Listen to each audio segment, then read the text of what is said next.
መጽሐፍ ጦፍ ቀዳማይ ክፋል ምዕራፍ 11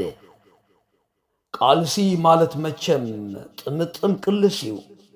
ከም ዘለዎ ምስ ውልቃዊ ህይወት ከኢኻ ትገጥም ማለት ምስ መንፈሳውን አካላውን በቀጥታን በተዘዋዋርን መስርሕ ማዕበል ህይወት ጎሊሖም ዝረአዩ ደቀቅቲ ነገራትን ኮታ በሐያል መንፈሳዊ ድፊት ንድኹም ጎንኻ ፈዊስካ ግድነታዊ መስርሕ ንምስጋር ንመሳልል ቃልሲ ቅልስ ሰብሰብ ንሰብ ንዕላማ አሕዛብ ብኡ አቢልካ ድማ ንትርጉም ሃገራውነት ገንሸል ምዃን ብድርኺት ውሽጣዊ ሓይልታት ሕልናኻ ብዝበርሀይ ዕንትን ሰማዕ እዝንን ምስ ጎያይ መሓውርን ጸላውን ተጸላውን ባህርታት ደቂ ሰባትን ብነንበይኑ ዝደረጁ ብቕዓተ ፍልጠት ግን ከዓ ብቐልጢፉ ዝውሰድ መንነት ዝበሰለ መትነ ሃገራውነት ብልዑል ብቕዓት ሃገረይ ዝብል ኒሕ ዜጋታት ድማ እዩ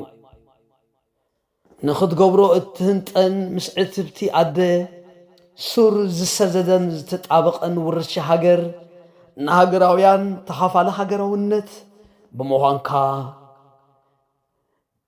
ንዘሰከሙኻ ሓላፍነታዊ ሕድሪ ኣበዋት ንብንቕሓት ዝድየብናዮም ኣገረምቲ ኣጻድፍ ኣስካላታት ህይወት ንዓና ነበርቲ ታሪኽ እዮም ንጸላእትና ግና ዘሰዓሮም ቅዲ ዓወትና ስለ ዝኾነስ ንዘንቲ ዕለት እናበሉ እዮም ዝነብሩ ንእንብሎን ብግብሪ ንእንፍጽሞን ግን ከዓ ንምርኣዮም ጸላእትና እኳ ፈጺሞም ዘይበቕዕዎ ሞያ ወታደራዊ ስልትናን ሃገራዊ ሓድነትናን ቅልስን ብልሓት ኣመራርሓ ተመክሮ ሃገር ንዝወለደ ውድብን ንጸላእቲ ህዝቢ ኤርትራ በዚ ዝህቦ ትንታነታት ገለ ካብቲ ንዕምቆስ ሰውራና ከመሳስሎ እዩ እንደረጃታቱ ዘይበቕዕዎን በመሳርሒ ሓገዝ ማይክሮስኮፕ መድለይ ደቀቅቲ ህዋሳት ነፍሳት ወታደራ ስርዓተ ሰውነት ንዝፍጥ